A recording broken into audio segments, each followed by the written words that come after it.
သက်များအားလုံးပဲမင်္ဂလာခင်ဗျာမြန်မာနိုင်ငံကိုစားပြု ASP အမျိုးသမီးကလပ်အသင်းဟာအမျိုးသမီးအာရှချန်ပီယံလိအုပ်စုပွဲစဉ်တွေကို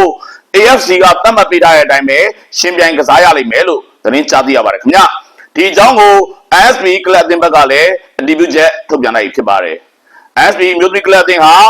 အာရှချန်ပီယံလိအုပ်စုပွဲတွေကိုရှေ့လာမယ့်နိုဝင်ဘာလမှာရှင်ပြိုင်ကစားဖို့ရှိနေပါတယ်ခင်ဗျာ ASP အမျိုးသမီးကလပ်အသင်းဟာအမျိုးသမီးအာရှချန်ပီယံလိအတွက်အုပ်စုမဲခွဲတဲ့အချိန်မှာမြောက်ကိုရီးယားကလပ်နေကိုယန်တောင်ကိုရီးယားကလပ်ဆူဝမ်ဂျပန်ကလပ်တိုကျိုပါရီဘီလီဇာအောင်နဲ့တအုပ်စုတွေကြောက်နေပါတယ်ခင်ဗျအစောပိုင်းက AFC ကနေပွဲစဉ်ကစားဖို့အချိန်စရာကိုထုတ်ပြန်လိုက်တော့ ASP ဘက်ကသူတို့ရဲ့အုပ်စုပွဲစဉ်၃ပွဲလုံးကိုညနေ၄နာရီမှာရှင်ပြိုင်ကစားခွင့်ပေးနိုင်မလားပြည်သက်အားလုံးအဆင်ပြေပြေကြည့်နိုင်အောင်အဲ့ဒီအချိန်မှာကစားခွင့်ပေးစေချင်တယ်လို့အာရှဘောလုံးပွဲချုပ် AFC နဲ့ပြန်လည်ညှိနှိုင်းတာရှိခဲ့ပါတယ်မနေ့ကအထိအဲ့အကြောင်းကိုသူတို့အနေနဲ့သတင်းထုတ်ပြန်ထားပါတယ်ဒီနေ့မှာတော့ AFC ဘက်က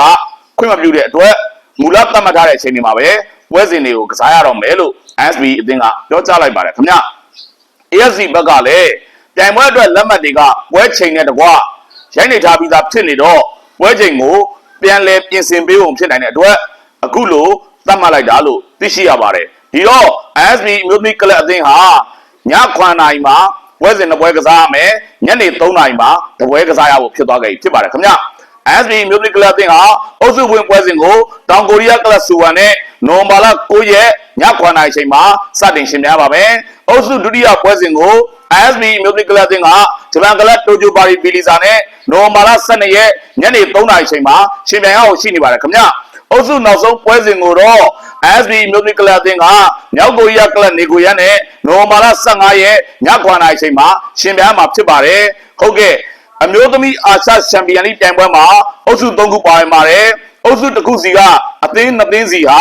ကွာတာဖိုင်နယ်စီကိုတိုက်ရိုက်တလန်ခွင့်ရရှိပါလိမ့်မယ်အုပ်စုပထမနဲ့ဒုတိယအသင်းတွေပေါ့လေဟုတ်ကဲ့အုပ်စုတတိယရရှိတဲ့အသင်း3သင်းတွေကအကောင်းဆုံးအုပ်စုတတိယ2သင်းဟာကွာတာဖိုင်နယ်ကိုဆက်လက်တလန်နိုင်မှာဖြစ်ပါတယ်မြန်မာနိုင်ငံကိုစားပြု ASP ကလပ်အသင်းဟာအုပ်စုကြက်ထဲကိုကြောက်နေတာဖြစ်တဲ့အတွက်အကောင်းဆုံးအုပ်စုတတိယအသင်းဖြစ်ကွာတာဖိုင်နယ်ကိုတလန်ခွင့်ရနိုင်လိမ့်မလားဆိုတာကိုစောင့်ကြည့်ရဖို့သာရှိပါတယ်ခင်ဗျာကြည့်ရှုအားပေးတဲ့ပရိသတ်အားလုံးကိုအထူးပဲကျေးဇူးတင်ရှိပါတယ်ခင်ဗျာ